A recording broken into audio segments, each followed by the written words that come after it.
Mana kuzatuvlarim bo'yicha erkaklar tish doktoriga nisbatan kamroq murojaat qiladi, lekin ayollar nisbatan ko'proq. Nima uchun bunaqa? Bizda ko'proq ayollarimizda kerakli oziqalarni homiladorlik paytlarida iste'mol qilishmaydi, o'ziga e'tibor berishmaydi. Eng yomon menga ta'sir qiladigani qaynanalarni gapi ekanda. Nimaga kalsiy ichasiz 2 qatligingizda bolani boshi qotib qoladi. 3 ta davrdan yaxshi o'tib olsa ayol kishi aytganingizdek oilaviy muhitga ham yaxshi ta'sir qiladi va oilaviy budjetga yaxshi ta'sir qiladi. Bizda ayollar birdaniga doktorga kelganida tejamkorligi tutib qoladi. Sizni oldingizga kimdir keladigan bo'lsa, o'rtacha xarajat qancha? O'rtacha sizda 7,000–8,000 dollar AQSh dollarida ketishi mumkin. Bu xarajatlarni masalan kasallikdan emas, kasallikdan oldini olish mumkinmi o'zi? Mumkin. Kamaytirish mumkinmi xarajatlarni? Nima qilish kerak?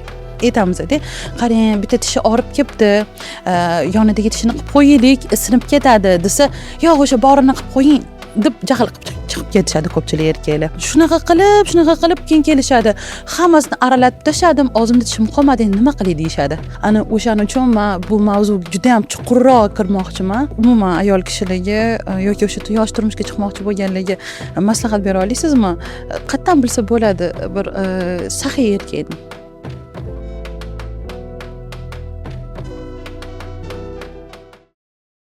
Assalomu alaykum, hurmatli kuzatuvchilar. Bugun biz yana oila haqida gaplashamiz. Erkaklarning mas'uliyati va ayollar uchun eng nozik masalalardan bittasi.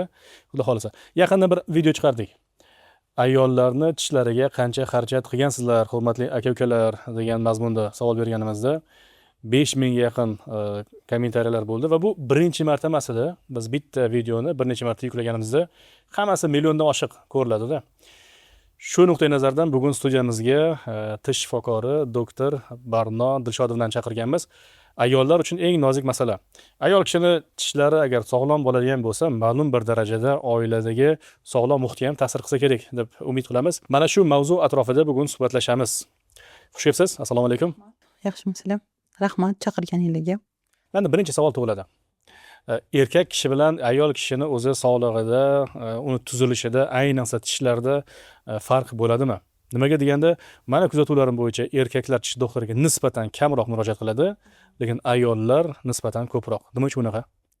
Chunki ayollarimizda har xil davrlar bo'ladi. Ya'ni birinchi davr bu homiladorlik davri. Ikkinchi davr bu emiziklik payti, ya'ni og'irlik ustiga og'irlik davri hisoblanadi-da va o'sha 40 yoshdan oshgandan keyin klimaks davri hisoblanadi. Mana shu davrlarda o'ziga xos gormonal o'zgaruvchanligini hisobiga ularda kalsiy almashinuvi juda ham buziladi va organizmdan kalsiy va har xil mineral moddalar yuvilib chiqib ketishga moyil bo'lib qoladi. Yoki farzandiga ko'proq beriladi. Ana o'shaning uchun albatta ayol kishi ko'proq murojaat qiladi va bizda ko'proq ayollarimizda kerakli oziqalarni homiladorlik paytlarida iste'mol qilishmaydi, o'ziga e'tibor berishmaydi. Emiziklik paytidagi umuman unaqa emas, chunki vaqtlari yo'q. Bu juda ham chuqur mavzu, chunki bittasan bolali bo'lganmisan degan mavzularda, ya'ni biz ham homiladorligimizda bitta non bilan suv bilan ham o'tkazganmiz.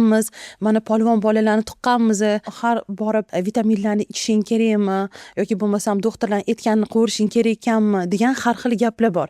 Yoki bizda eng yomon menga ta'sir qiladigani qaynanalarni gapi ekanda. Nimaga kalsiy ichasiz 2 qatligingizda bolani boshi qotib qoladi. Ya'ni yo'q, unaqa degan narsa yo'q. Ya'ni organizmda yetishmovchilik bo'lyaptimi? Doktor siz beryaptimi, ginekolog ichish kerak. U bolani boshi qotadimi, qotmaydimi, uni bo'tdan bilsa bo'lmaydi. Ya'ni hozir Doppler, ya'ni UZI tekshiruvlarida bu ma'lum bo'ladi bu narsa. Ya'ni bolani boshi qanaqa rivojlanayotganini. Ana o'shaning uchun men bu mavzuga juda ham chuqurroq kirmoqchiman. Hamma oilaga e'tibor bersam, mana shu 3 ta davrdan yaxshi o'tib olsa ayol kishi aytganingizdek oilaviy muhitga ham yaxshi ta'sir qiladi va oilaviy budjetga yaxshi ta'sir qiladi. Ya'ni Oilaviy byudjet deb aytdingizda, tish davolashga qancha xarajat qilgansiz degan savolimga ba'zi opa-singillarimiz 3000 dollar, ya'ni erim menga 3000 dollar sarfladi. ba'zilari $3,500 sarfladi.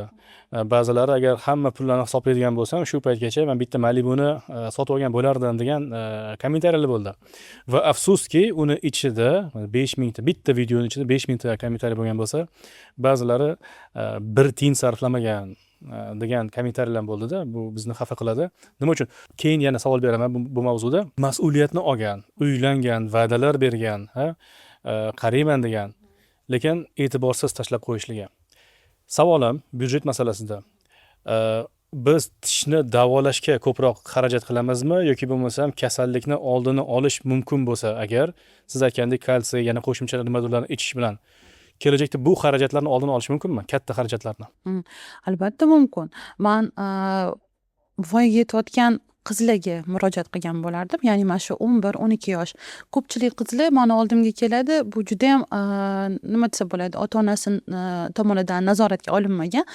Ular oddiygina tishi yuvishga erinishadi. Ya'ni oddiygina tish yuvishga erinib, ularga endi hosil bo'layotgan, endi tiklanayotgan tishlarga, ya'ni doimiy tishlarga zarar yetkazishadi. Katta karieslar bo'ladi. Hattoki 19 yoshli qizlarga 28 talab tish qo'ygan kunimiz bo'lyapti-da. Ya'ni bu juda ham achinarli holat. Ana o'shaning uchun shu paytida borib qaratilsa va o'z aytganingizdek o'z paytida agar bu ishlarni qilinsa, bu kalsiy preparatlari bo'ladi. Faqatgina kalsiyga bog'liq emas. Ya'ni o'sha tishlarda maxsus yoriqlar bo'ladi. Ana shu yoriqlardan bakteriyalar o'tmaslikni agar himoyalansa, ya'ni uni germetizatsiya deyiladi, bizning fan tilida. O'sha germetizatsiyani qilinsa, bir umr ham umuman karies bo'lmasligi mumkin.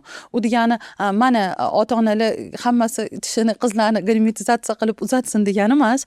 Ya'ni bu germetizatsiya 100% karies bo'lmaydi degani emas. Ya'ni o'sha organizmda aytvaman-ku, o'sha 3 ta davrni o'z ichiga olganda o'ziga yetmagandan keyin birinchi bo'lib lekin farzandiga beriladi bu narsa. Ana o'shaning uchun o'ylaymanki, bizda hali men bitta odamni ko'rmadim. Xotim tishimni qarab qo'ying, homiladorlikka tayinlanyapti, tishini qarab qo'ying, ertaga tish yomon bo'lib ketmasin yoki bo'lmasam hozir emiziklik payti tishiga qarab qo'ying degan hali men bittasini ko'rmadim. Obdon yomon bo'lib, og'zida tish qolmagandan keyin oldimda ovqat chaynab qiynalib ketdim, orqada jag'larimda tishlarim yo'q deb kelganlar. Ya'ni bularning aksariyati u 50 dan oshgan ayollar emas. 30 gacha bo'lgan ayollar. Bu juda ham yoshi pastga qarab tushib ketyapti. 30 gacha, ya'ni 30 yoshda organizmi ayollarni yetilgan payt hisoblanadi-da. Bizda bo'lsa teskarisi. Ya'ni umuman organizm tugab bo'layotgan paytiga aylanib qolyapti. Katta xarajatlarni, masalan, sizning tajribangizda o'zi qancha vaqtdan beri tish doktorisiz? 2015-yilda men Toshkent tibbiyot akademiyasini tugatganman. 10 yil, 11 yildan oshdi, lekin biz bu sohada уже 15 yil, ya'ni undan ortiqroq. Oilaviy ketadi silsila. Da. Shunaqa yo'q. Men oilamda birinchi marta men doktorman, shifokorman, tish doktorman. Ya'ni bu sohaga juda ham kichkinaligimdan qiziqardim va odamlarni "Ke qizim, shu kasbga egalik qil" dedilar va xo'jayinim rashkchiliklari tufayli, ya'ni men onalar va bolalar stomatologiyasiga asos soldim. Ya'ni ular faqat onalar va bolalar. Ha, faqat shu onalarga yo'naltirilgan va men sizga aytib o'tganimdek, siz bir klinikamizni ko'rib aylanganingizda, ya'ni ko'pchilik o'sha farzandini tashlab kela olmasa, bepul enagalar bor, maxsus o'yin maydonchalari bor va eng qiyin ishlarni ham ayol kishi doktorlar tomonidan qiladi. Aytdim, suyakli ulash, qiyin sinus lifting operatsiyalari, ya'ni bizning ayollarimizda suyaklar ham yemirilib ketyapti. U biz implant qo'yamiz, suyak ham yo'q-da. Mana shu holatlarni ham tiklab o'zimiz ustimizda ishlashga harakat qilamiz. Menga bitta savolga javob bering. O'rtacha xarajat, sizni oldingizga kimdir keladigan bo'lsa, o'rtacha xarajat qancha va maksimal xarajat sizning tajribangizda qancha bo'lgan? Qarang, o'rtacha xarajat birinchi turi bu faqat davolashga ishlatiladigan xarajat deylik. Mana, ya'ni og'iz bo'shlig'ida hammasi tishi yaxshi-da, faqat sizda davolashga ishlatiladi. Ya'ni bu o'rtacha narxi 600 ming, 650 ming so'm bilan bitib ketadi. Bitta tishgami yo umumiy? Yo'q, bitta dona tishga 600 ming so'm, 650 ming so'm bilan bitib ketadi. Ya'ni bu professionalniy o'sha garantiya asosida qilinadigan plomba. Keyin eng katta rasxodlar, ya'ni bu o'sha implantatsiya, implant ustiga tishlar, u juda ham o'ylaymanki yaxshigina pul bo'ladi. Ochiq aytaveraylik. Ochiq aytsak, agar to'liq og'iz bo'shlig'ini tiklash bo'lsa, yuqori jag'iga agar 6 ta implant, pastki jag'iga 6 ta implant, o'rtacha 12 ta implant o'rnatiladigan bo'lsa, 12 ta implantga biza 28 ta tish o'rnatib berishimiz kerak. Agar og'iz tishida bironta ham tishi bo'lmasa, chunki normada inson zotida 28 ta tish bo'ladi. Ya'ni 32 ta deyishadi, yo'q, 32 ta emas, ya'ni aql tishlari bilan hisoblagan. Lekin 28 ta normada tish bo'ladi va buni hisoblaganingizda o'rtacha sizda $7,000-8,000 AQSh dollarida ketishi mumkin. Va o'zligi olib kelishadi shu ishga. Chunki u yillar davomida mana kechagina operatsiya qildik, 25 yil protezda yurgan ayol. 25 yil protezda yurgan.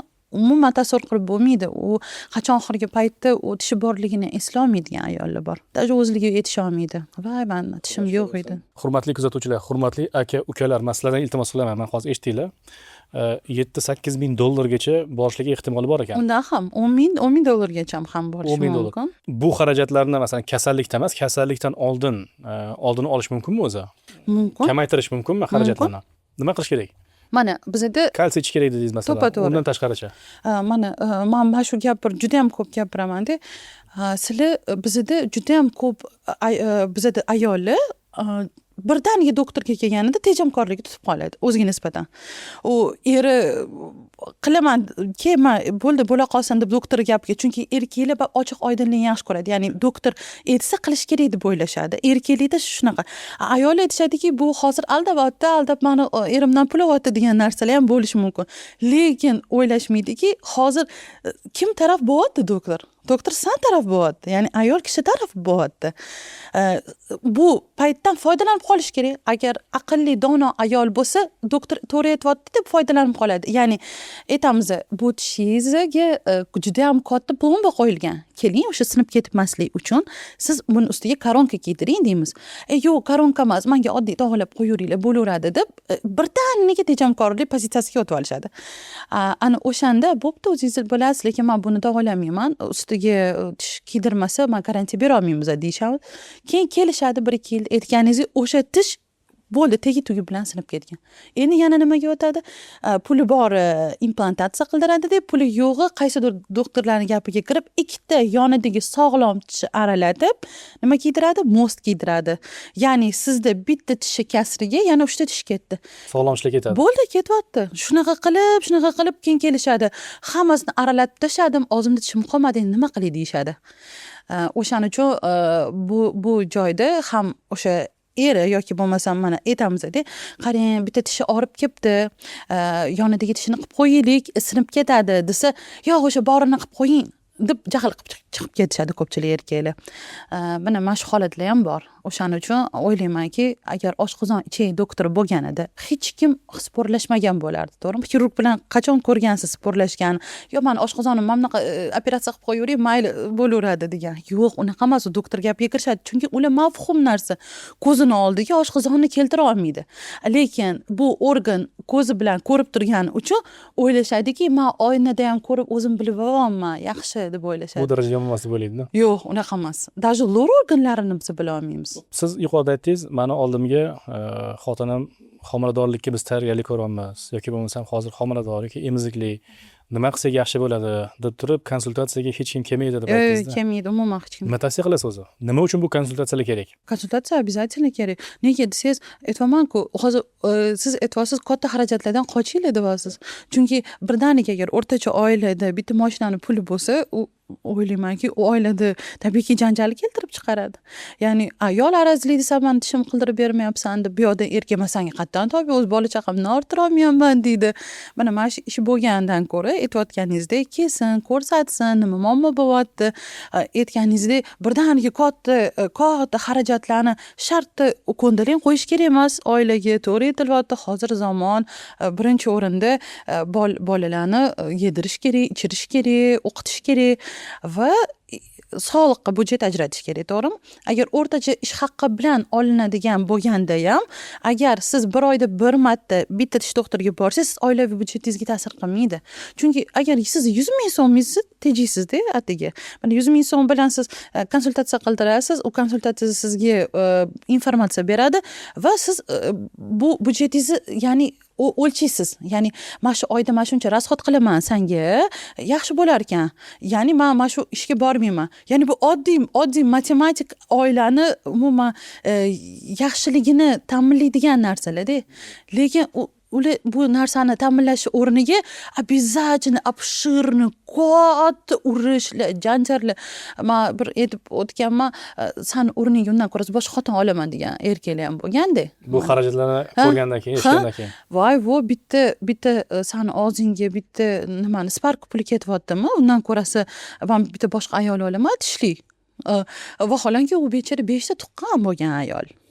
Yoki bo'lmasam yana juda ham shunaqa ko'p gaplar bor-da. Ya'ni o'sha erkaklar ko'p ko'nmayapti erim deb telefon qilishadi-da. Iltimos, yordam bering, qiynalib ketdim. Bo'ldi, eringizni chaqiring, konsultatsiya qilaylik deymiz. Aka, mana shunaqa qiynalib ketibdilar, unaqa qilib ketdilar, bunaqa qilib ketdilar desam, ensasini qotirib o'tirib, eng past narxdan boshlab gaplashishni boshlaydi. Eng past narxdagi, eng past narsa bilan boshlaydi-da. Ularni o'zligi shunga olib kelib, qo'sh tirnoq ichida tejamkorligi bilan va endi o'zligi aziyat chekishadi. Men hozir gaplaringizdan bitta narsani yana bir marta o'zim uchun amin bo'laman-da. Juft tanlash juda muhim bo'lgan narsa ekanda. Hurmatli opa-singillar, hurmatli ota-onalar, sizlardan iltimos qilaman. Uchrashuvga chiqqan vaqtda, bo'lajak kuyovlar bilan gaplashgan vaqtda bu narsani albatta gaplashish kerak ekan. Ya'ni mabodo qizimiz kasal bo'lib qolsa, biron joyi og'rib qolsa, tishi og'rib qolsa, bu narsaga turib berasizmi? O'zi qanaqa qaraysiz deb so'rashlik kerak ekanda. Ya'ni shunchaki bo'ybastaga, nima ish qilishiga, uni nasl nasabiga qaramasdan, balki insoniylik nuqtai nazaridan ham erkaklarga juda ham qattiq qarashlik kerak ekanda, ota-onalar va bo'lajak qizlar. Shu o'rinda men ham sizga savol bermoqchi edim. Qani bangi bizni umuman ayol kishilarga yoki o'sha yosh turmushga chiqmoqchi bo'lganlarga maslahat bera olasizmi? Qayerdan bilsa bo'ladi bir saxiy erkakni? Saxiy erkak alomatlari, ya'ni saxiy yigitni alomatlari, ya'ni yigit bilan qiz uchrashuvga chiqqanda tabiiyki birinchi o'rinda ularni ko'rinishiga baho berishadi, simpatiya, ya'ni ko'rinish yoqqandan keyingi ya'ni yaxshi pul toparmikan, o'zi nima ish qilar ekan, qayerda o'qir ekan degan savollar bo'ladi-da. Saxiylik bu keyingi bilinadi, chunki oilada birinchi o'rinda o'sha bir-biringga ko'rganing, yoqqandan keyin o'sha keyingi masalalar. Ya'ni saxiy erkak bilan chiroyli erkak turganda hamma ayol saxiy erkaklarni tanlaydi. Saxiy erkaklarni tanlaydi. Nega? Chunki ular bu bilan o'zini xavfsiz his qiladi, yaxshi his qiladi. O'shaning uchun ko'pchilik hozir aytvaman, birinchi o'rinda qizlarimiz qani saxiy erkakni tanlash uchun, saxiy yigitni tanlash uchun nimaga e'tibor berish kerak? Nikoh ilovasi orqali o'zingizga munosib juft toping. Play Market yo App Store'dan yuklab olib, o'zingiz haqingizga ma'lumotlarni to'g'ri to'ldirib, ro'yxatdan o'ting. Nozik savol. O'zi aslida biz yaxshi juft qanday tanlanadi degan mavzuda alohida suhbat qilganmiz, alohida mavzu degan ko'rsatuvda. Men tavsiya qilaman, kim ko'rmagan bo'lsa albatta ko'rib olinglar. Ikrom Sharif ustoz Temurbek Adhamov bilan birga. Umuman olganda, baribir ham mas'uliyat degan narsa bor, ya'ni javobgarlik hissi. Majburiyat degan narsa bor. Agar erkak kishi mana shu majburiyat, mas'uliyatni his qilmaydigan bo'lsa, ya'ni men Xudoni oldida majburman, Xudoni oldida javob beraman, bu haqida so'ralaman degan narsa bo'lmasa, qiyinda. Istagan vaqtda yarim yo'lda tushib qolaveradi. Aytganingizdek, undan ko'rasi boshqa xotin olsam arzonroq tushar ekan menga degan fikrlarga boraveradi. Omonatdorlik hissi yo'qda unda. Bu inson menga omonat qilib berildi. Mana ota-onasi menga ishondi. Ularga va'da berdim. Xudo mendan so'raydi bu haqida. Dindorlikda qayerdan bilamiz deyilsa, o'sha dindorligidan. Dindorlikchi qayerdan bilamiz? Uni faqat tashqi ko'rinishiga qarabmi desa, yo'q, endi savol javob qilinadi. Baribir biz avliyo emasmiz. Insonning qalbida nima borligini biz bila olmaymiz. Ehtimolki aldashligi mumkin, yolg'on gapirishligi mumkin. Bu paytda biz ko'proq so'rab, surishtirib, o'sha inson haqida, mahalla-ko'y, qavmi qarindoshlari, o'qishi, ishxonasi, bu inson o'zi qanaqa, onasiga bo'lgan munosabati qanaqa, opa singillariga bo'lgan munosabati qanaqa, ishxonada ayollarga bo'lgan munosabati qanaqa, shu va shu kabi. Va men o'zim uchun hozir oxirgi paytda bir xulosa qilyapman.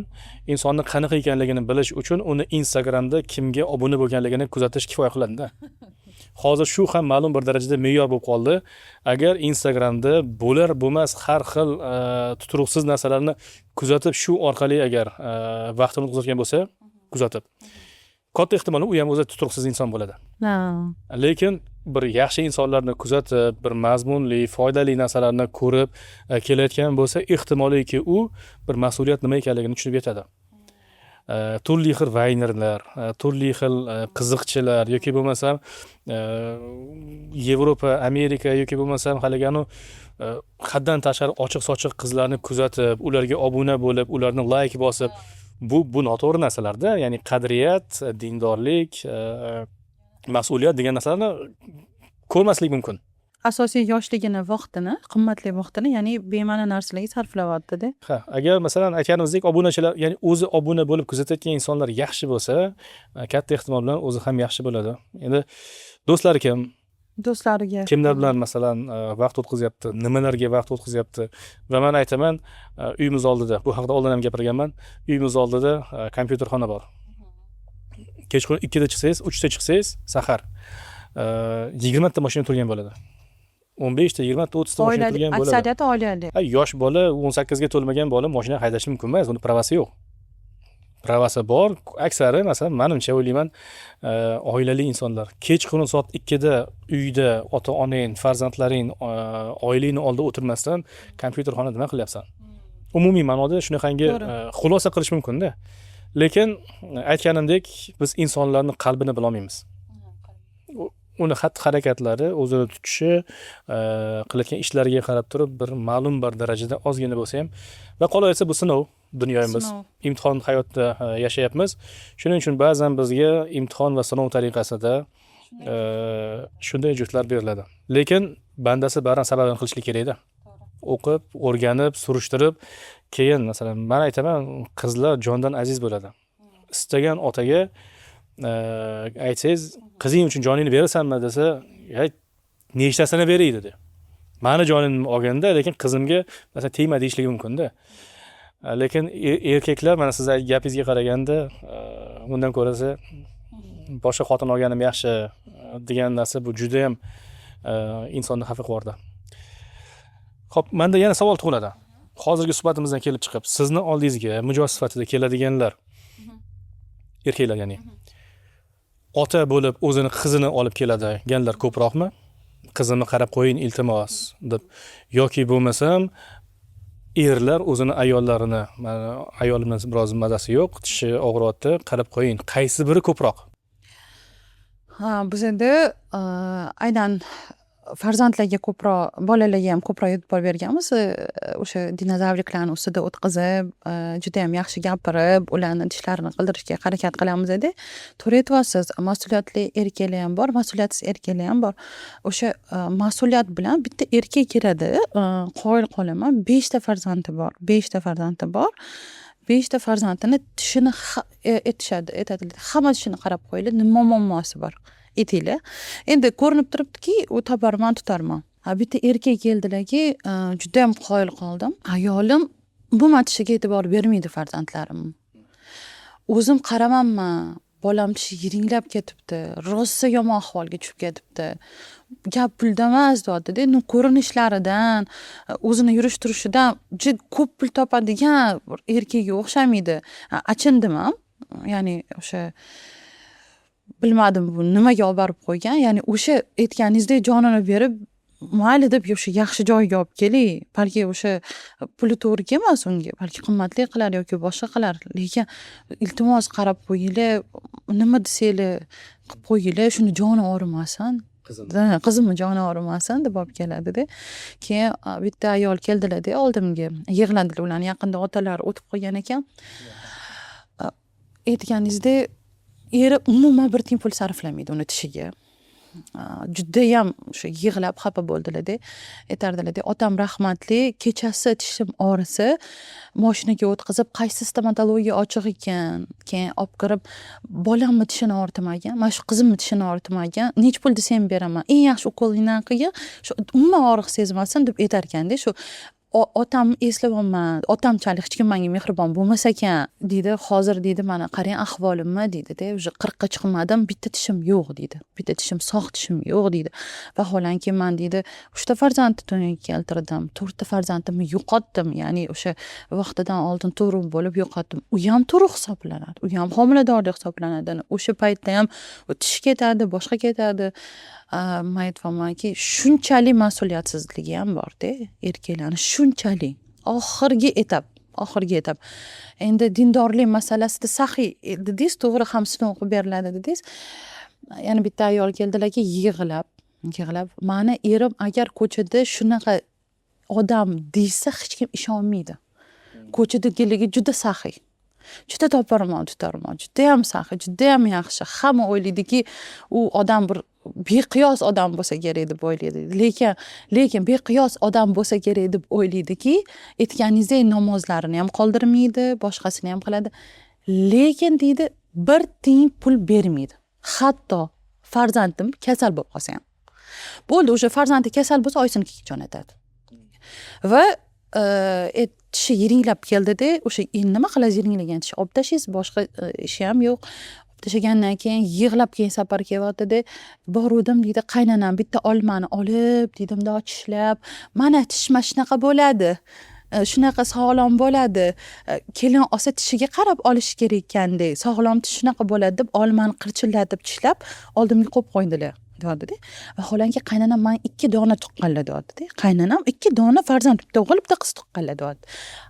Meni farzandim 5 ta. 5 ta, даже raddomga pul berishmagan. Men o'ylaymanki, bizani ayollar молодец, bilasizmi? Umuman bir tiyin pul bermagan erkaklar uchun 5 talab, 6 talab farzand dunyoga keltirishadi-da. Men aytaman-da, agar bizni ayollarimiz o'sha o'zini haqiqatdan haq-huquqlarini biladigan bo'lsa, biz erkaklarga ancha yashash qiyin bo'lib qoladi. Ayollarimiz yo bilmaydi o'zini haq-huquqlarini, yoki bo'lmasam odamgarchilik qiladi-da, mayli deydi-da.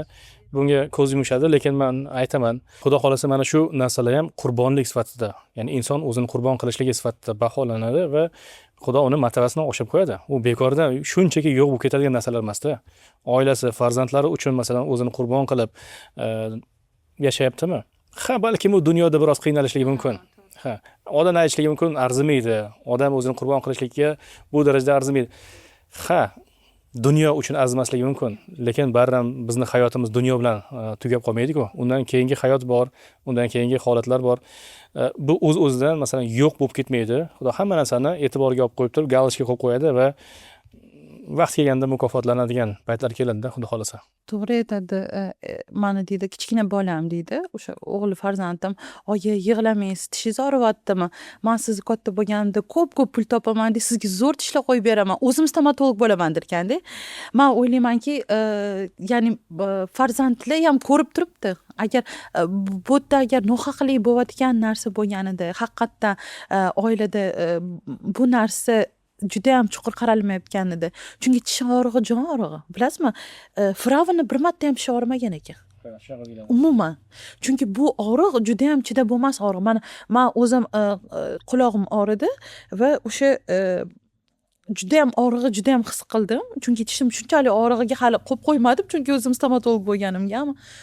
O'shanda odamlarga qanchalik og'irligini his qildim-da. Keyin men o'sha doktorga bordim-da, aytayotdilar-da, "Ha", deyaptilar. Prям chakkiz bilan og'riyapti. Shu tish og'rig'iga o'xshaydi-ya, deyaptilar. Ha, shunaqa deyapman. Ya'ni bu ayollar, ya'ni bu stress, bu og'rig'i yana o'zida chuvstvovat qilib, ya'ni farzandiga ham berish kerak-da. Chunki mana kechqurun agar necha marta turib farzandini oziqlantiradi bitta ona, ha? Kasal bo'lsa tamom uni tepasida o'tirib chiqadi. Yana plus yana tishlarning og'rig'i, yana nimadirlarning og'rig'i. Men o'ylaymanki, aytganingizdek mehribonchilik, odamgarchilik, mayli ayol faqat temirdan emas, ya'ni mana bitta narsa aytganingizdek. hayron qolardi shunaqa paytda. Yaqin bitta video chiqaruvdik. Agar sizga ayolingizni oshxonadan masalan chiqayotgan hidi, yog' hidi yoqmayotgan bo'lsa, sharoit qilib bering degan mazmunda. O'sha vaqtda ba'zi aka-ukalarimiz afsuski bizni nima deyotganligimizni yaxshi tushunmadi va ayol kishi albatta o'ziga qarashligi kerak. O'sha yog' hidi kelib turgan bo'lsa, bu неприятно. Bu qachongacha? Ha, ya'ni erkaklar xuddiki mana shu ayoldan zulm ko'rib bir jabrdiyda bo'lib qolgandek va o'sha yog' hidi kelganligi uchun buni butun bir hayoti ostin-ustun bo'lib ketgandek go'yokida. Endi men aytamanda, seni bir qiynagan narsa bir yog' hidi bo'lsa, ayolni nima qiynab turibdi? Juda yomon. Masalan, ayol kishi boshidan o'tkazadigan narsalar, davrlar, holatlar bo'ladi. Ikkalasini solishtiradigan bo'lsak, qanchalik masalan farq bor? Qaysi biri haqiqatan zulm? Qaysi biri haqiqatan jabrdiydalik? Deyishligimiz ba'zilar barram endi bu yoshlik qilishyapti deb o'ylayman.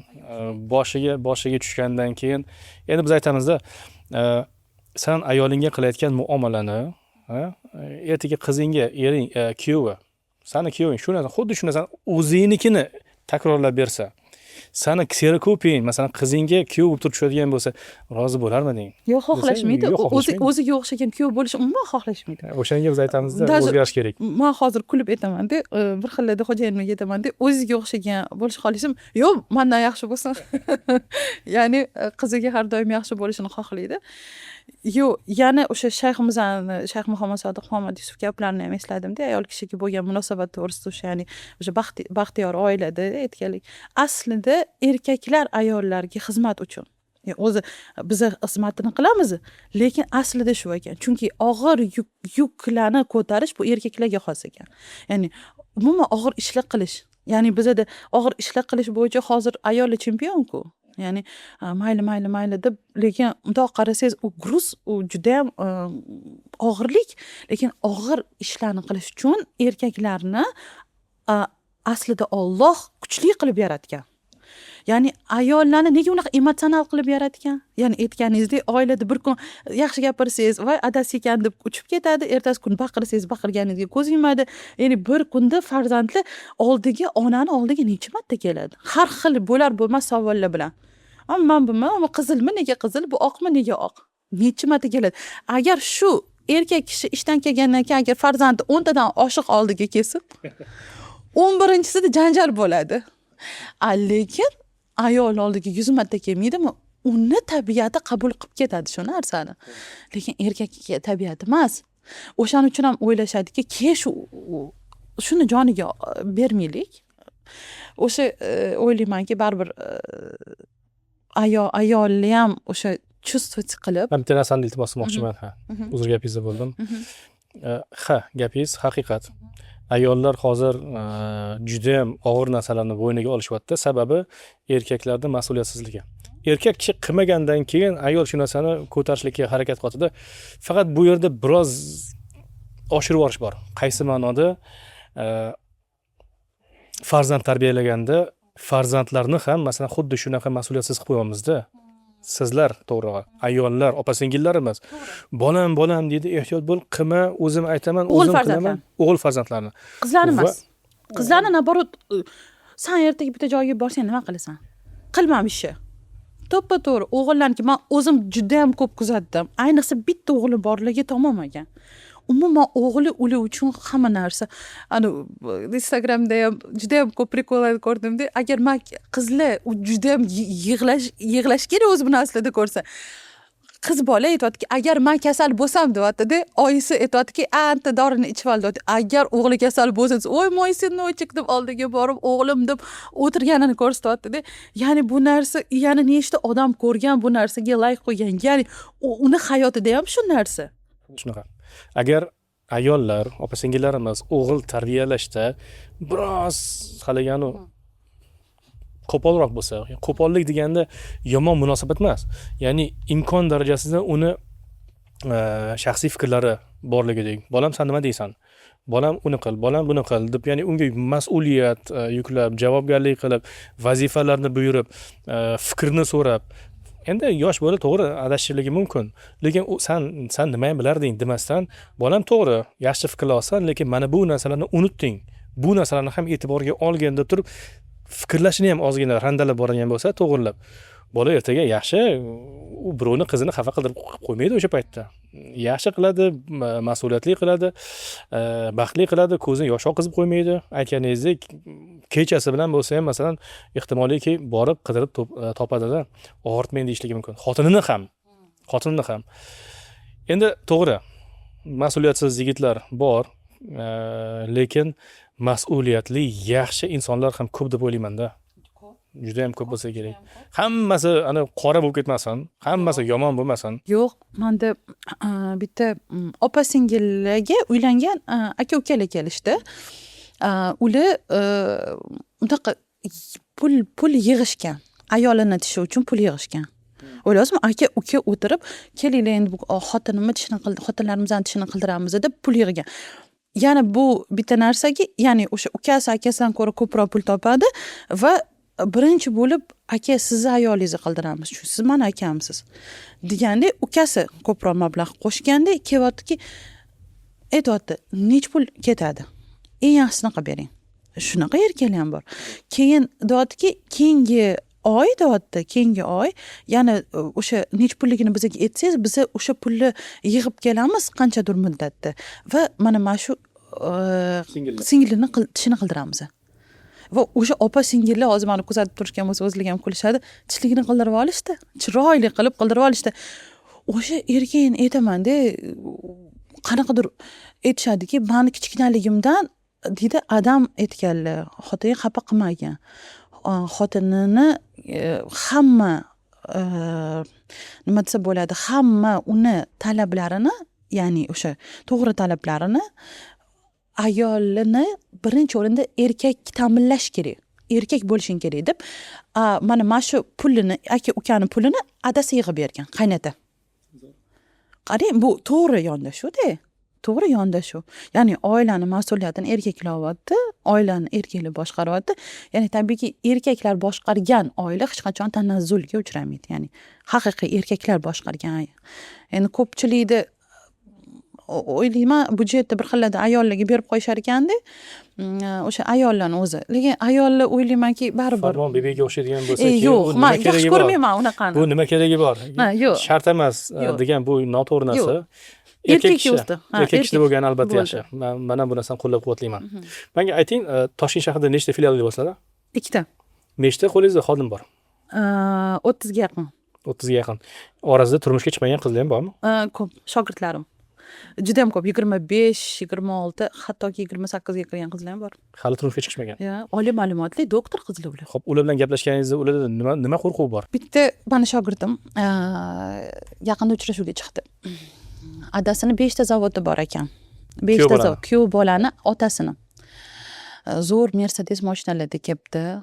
Endi o'zi ham chiroyli bo'lib kiyingan. Tabiiyki qizlarga shu yoqadi. Chunki to'g'ri, chiroyli kiyinsa, zo'r bo'lsa, u boy bolasi.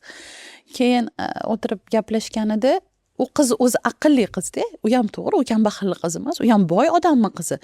Lekin qanaqadir odamgarchiligi va tarbiyasi juda ham yaxshi va o'zini hayotda qarashlari bor-da, u qizlarni men hurmat qilaman. Juda ham to'g'ri qarashlar. Hozir hamma qizlarda ham yo'q unaqa qarashlar. Nima ish qilasiz deb savol bergan. Yashab bersam bo'ldi-da degan. Tushunasizmi? Mana yashab bersam bo'ldi-da. Kuyov bola gapi. Kuyov bolani gapi. Otam men uchun, u meni avlodimga, bizam bolaga yetadigan pulni qilib qo'ygan, xotir olmang bundan degan. Bo'ldi yaxshi deganda, men tegmayman bu bolaga dedi.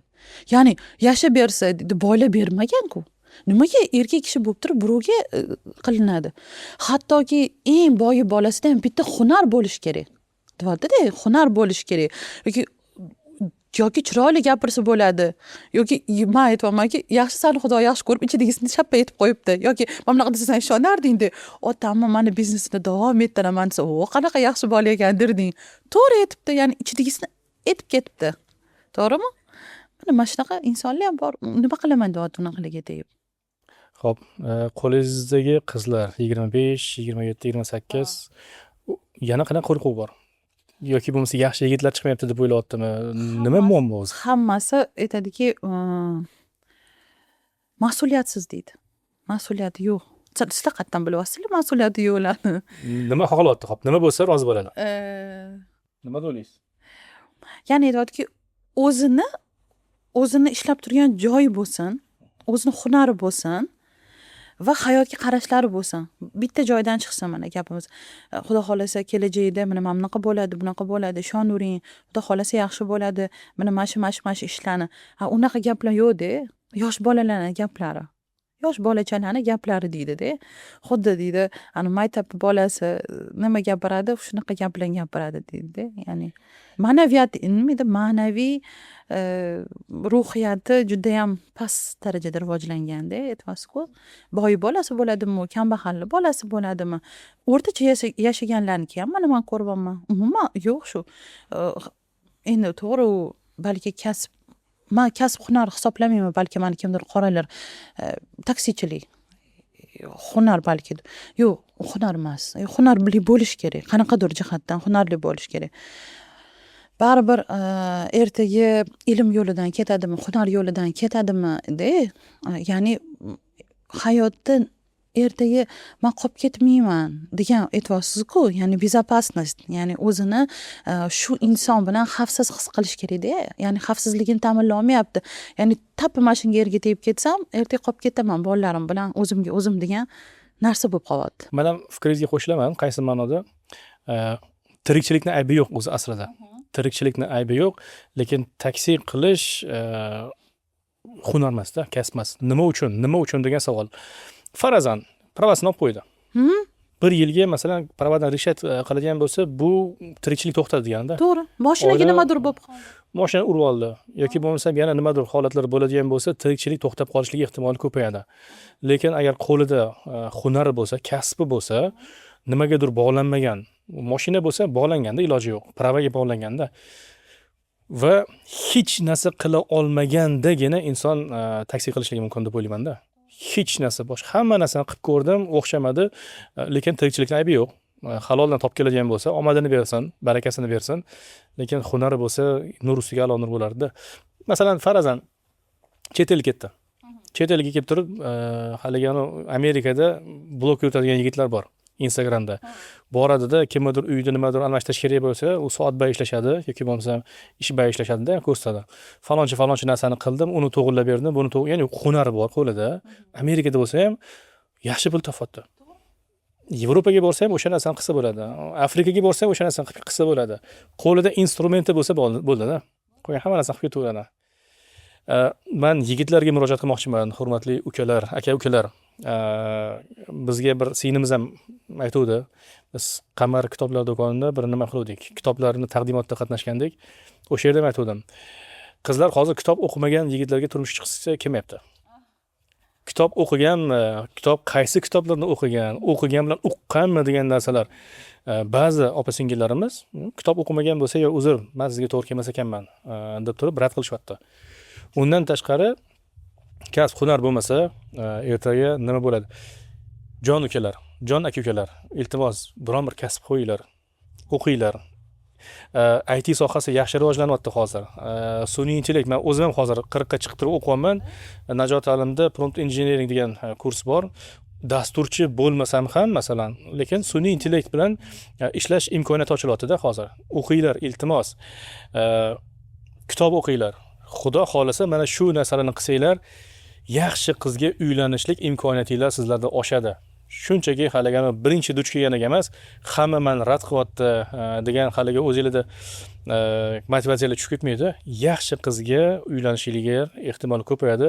Yaxshi er-xotindan yaxshi farzandlar ham dunyoga keladi-da. Kelajakda ta'lim, tarbiyali, odob, axloqli, ota-onasiga hurmat qiladigan, xizmatini qiladigan, bu juda muhim bo'lgan narsalar. Mabodo eslatib o'taman, agar sizlarda uylanish yoki turmushga chiqish arafasida bo'lsanglar, nikoh app deb nomlangan biz o'zimizni platformamiz bor, ilovamiz, yarim yil ustida ishlab turib, hozirda yaxshi ketyapti, 100 mingdan ortiq odam obuna bo'ldi, ishlatishyapti.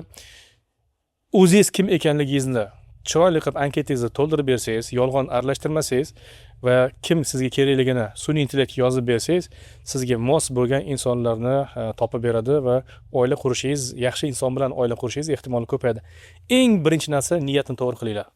Niyatingiz buzuq bo'ladigan bo'lsa, hech narsa bo'lmaydi. Hech qanaqangi natijani qila olmaysiz. Niyatingiz to'g'ri bo'ladigan bo'lsa, hozirgacha bir qancha odamlar o'zi uchun munosib insonlarni topdi, oila qurganlar bor, to'yga chaqirayotganlar bor bizni. Xudo xolasa, mana shu to'ylarda ham nasib qatnashib qolsak, bu narsaga e'tiborli bo'lsanglar yaxshi bo'ladi. Xayrli.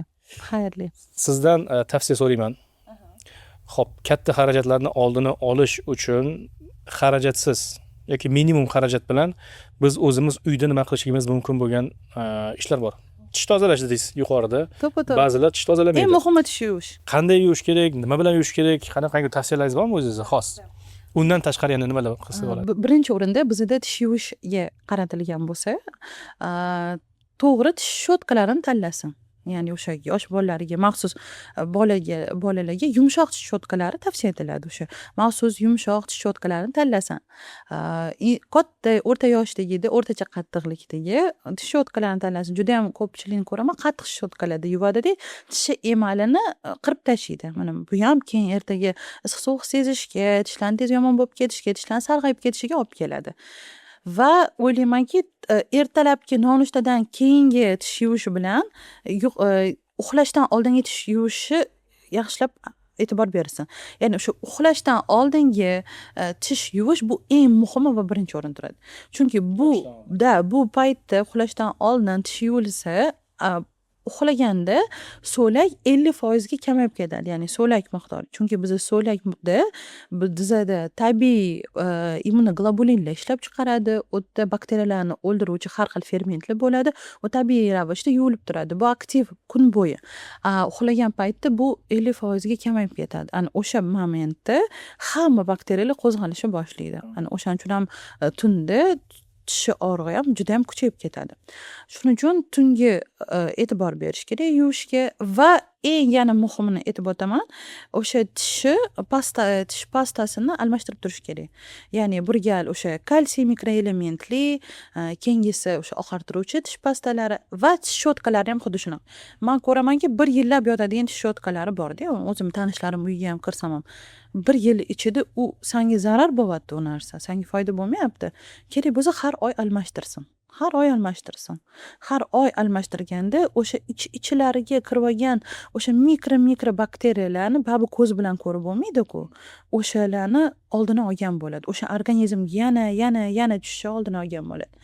Yana aytib o'tganimdek, o'sha ayollarning tishini, mana shu homiladorlik bo'lishdan oldin tishiga yaxshilab qarab olsin. Chunki og'zi to'la infeksiya bilan bolani o'padigan bo'lsa, bolaga 100% yuqadi. 100% yuqadi karies. Yoki bo'lmasam xuddi shunaqa faqat ayollar devermaylik, qancha tishiga qaramaydigan erkaklar ko'p. Ya'ni o'sha turmush qurishdan oldin o'sha erkaklar ham обязательно tishiga qarash kerak. Tishiga qarash kerak, qaysi karieslari bo'lsa davolatsin, yo'q tishlari bo'lsa davolatsin. U ham tashuvchi, u ham yuqtiradi. U ham o'sha oiladagi bolasiga yuqtiradi, oiladagi ayoliga yuqtiradi. Va eng yomon ko'rganim o'sha qarin insonlar bo'ladi va ular umuman tishiga qaramaydi. Ularda maxsus parodontoz degan yomon kasallik bo'ladi-da, ko'pchilik qarilarda. Chunki parodontozda sog'lom tish turaveradi-da, tish milklaringiz so'rilib ketadi, o'tga tish toshlari juda ham yig'iladi. U tish toshlarini agar mikroskop ostida ko'raman desangiz, u umuman juda ham strashniy o'tda mikroblar yig'ilgan bo'ladi. Mana shu mikroblari bilan kichkina chaqaloqchalarni o'pirishadi yoki og'zidan olib narsa berishadi. Ko'rganmanki, qari ayollarni, mana shu 40-50 yoshdagi, 40 yoshdagi ahari emas-ku, ya'ni 50-60 yoshdagi ayollarni o'zini qoshig'idan navarasiga beryapti yoki bo'lmasam o'zi og'zida chaynab bolani og'ziga tiqib qo'yyapti. Mana yuqtiryapti-da. U sog'lom bolani ham yuqtiryapti. O'shani onasi sog'dir, otasi sog'dir, lekin buvisi bilan dodasi sog' emas. Ya'ni shunchalik bog'liq, xuddi oila hamma narsasi bilan, bekorga oila emas. Hop, Instagramda 80 mingdan ko'proq obunachingiz bor. Instagramda umuman boshqa ijtimoiy tarmoqlarda tavsiyalar berib borasizmi? Shu va shu kabi hozirgi gaplarni masalan. Mana shuni gapiraman deb bugun keldim, lekin buni albatta gapiraman. Hop, men tavsiya qilgan bo'lardim. Instagramda doktor Barno Dilshadovna. Obuna bo'linglar. kuzatib boringlar. Hozir masalan biz qisqa vaqtda ko'p narsa haqida gaplasha olmadik. Lekin sizni sahifangizda men ishonaman, to'xtovsiz tavsiyalar, maslahatlar, nima qilish kerak, nima qilmaslik kerak berib borasiz. Xudo xolasa tishlaringizni katta xarajatlarsiz oldini olish mumkin bo'ladi, tishdagi muammolarni. Yana bitta narsa, hurmatli aka-ukalar, agar oranglarda men o'zimga ishonaman deydigan yigitlar bo'lsa, hop, ishxonalarga boringlar.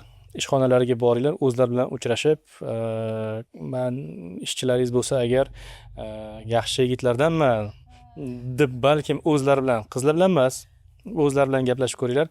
Ya'ni biz ham ishchilaringizni yoki bo'lmasa uylanmagan yigitlarni, yaxshi insonlarni bir-biriga ro'bara qo'ysak, xursand bo'lamiz-da. Bu ham bir o'ziga yarasha yaxshi amal hisoblanadi.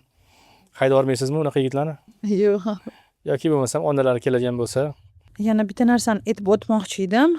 Har xil turdagi insonlarni gapirdik, hamma narsani gapirdik. Va o'sha oiladagi o'sha sog'lom muhit haqida ham gapirib o'ting demoqchi edim. Ya'ni o'sha oiladagi sog'lom muhit. Ya'ni siz balki rostdan ham qo'lingizda imkoniyatingiz yo'qdir, balki hozir tishini tuzatgani, chunki kerak bo'lsa bir xillarda o'sha 1 million, 2 million pul ham topilmaydi-yu, 300 ming, 400 ming pul ham topilmaydi va undan ortiq pul ham topilmasligi mumkin. Lekin oilada shunaqa vaziyat bo'lib qoldi. Ya'ni tishi juda ham yomon og'rib qoldi, boshqa bo'lib qoldi. Mana shu paytda oilaviy muhitni saqlab qolish, sog'lomlikni saqlab qolish, ya'ni o'sha xotinini jonini og'ritmaslik to'g'risida bir tavsiyalarni, gaplarni gapirib o'tish kerak. yaxshi savol bo'ldi. Rahmat sizga. Xotinimni ishlarimni qildirgandan ko'ra, boshqa xotinim olganim yaxshi degan erkak bo'lsa, u yomon erkak. Bunaqa erkaklar nimasi holati qiyin bo'ladi.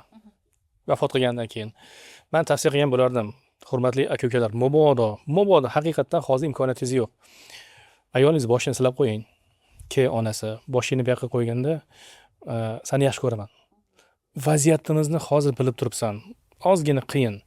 Men va'da beraman senga, xudo xolisa imkoniyatim bo'lishi bilan albatta tish doktoriga olib boraman. Seni masalan sog'lig'ing men uchun juda muhim. Faqat hozirgi sharoitim biroz qiyin-da. deb turib shunchaki boshini olib, yelkasiga qo'yib, boshidan silab, bag'riga bosib qo'yadigan bo'lsa, har qanaqangi masalan обезболивающий deyman-da bu narsa. Og'riqni oldini olishligi mumkin. Dadasi, men sizni yaxshi ko'raman, xudo xolasa, mayli sizni tushunaman. Sizni qiynashni xohlamayapman. Endi sizga erkalanmasam kimga erkalanaman deydi-da, biroz bu narsaga sabr qilishligi mumkin. Ha, aytganingizdek, sizni tishlaringiz og'rimagan, qulog'ingiz og'rigan bo'lsa ham, lekin bizni tishlarimiz og'rigan, juda ham qiyin holat. Lekin bu paytda erkak kishidan o'sha sog'lom muhit deb aytdingiz-ku. Muhim bo'lgan narsa, men yoningdaman.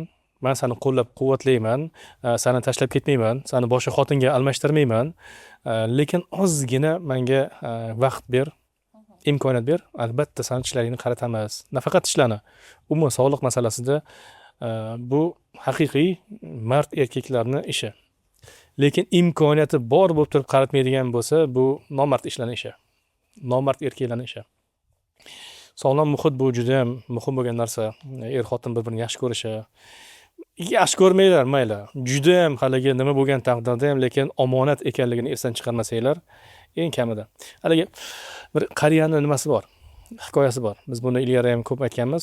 Velosiped urib ketadi. Tashqariga chiqqanda qariyani velosiped urib ketadi-da, keyin kasalxonaga olib borishadi. Endi qaratish kerak, lat yegan. Haligi qariya shoshilaveradi-da, men tezroq qo'yib yuboringlar, ketishim kerak, qaranglar tezroq desa, shoshilmang, to'xtab turing, qarashligimiz kerak deydi-da. Qayerga shoshilyapsiz deydi oxir doktor. Kampirning oldiga. Men bormasam, u nonushta qilmaydi. Qayerda? U boshqa kasalxonada. Bir og'iz ayting, biz ogohlantirib qo'yamiz. Cholingiz ozgina kechikyapti deb qo'yamiz desa, "Yo'q, Alzheimer kasal, ya'ni xotirasini yo'qotgan, u bilmaydi. Meni aytinglar tanimaydi. Sizni tanimas ekan nima qilasiz? Masalan, shoshilib. Biroz kech borsangiz ham xafa bo'lmaydi-ku. To'g'ri, u meni tanimaydi, lekin men uni taniyman-ku. Men uni taniyman-ku. U meni xotinim ekanligini, u meni nikohimda ekanligini, men uni oldida javobgar ekanligini men bilaman-ku. Agar hamma mana shu nuqtai nazardan er xotiniga nisbatan, er ota-onasiga nisbatan, er farzandlariga, ayol eriga nisbatan, umuman hamma bir-biriga bo'lgan munosabatlar borda, qo'shnichilik, qarindoshchilik, er xotin, ota-ona, farzand hamma mana shu mani majburiyatim bor, mani mas'uliyatim bor deb turib yondashadigan bo'lsa, insonlar baxtli bo'lib ketaveradi o'zidan. To'g'ri. Lekin o'sha ma'lum muddatga yetganda bir xillarni pul buzadi, bir xillarni pul bilan hamma yaxshi bo'lib ketadi. Ya'ni juda ham ko'p pul topganida umuman xotinni mensimay qo'ygan erkaklar ham ko'p, shundan ham nolib kelishadi.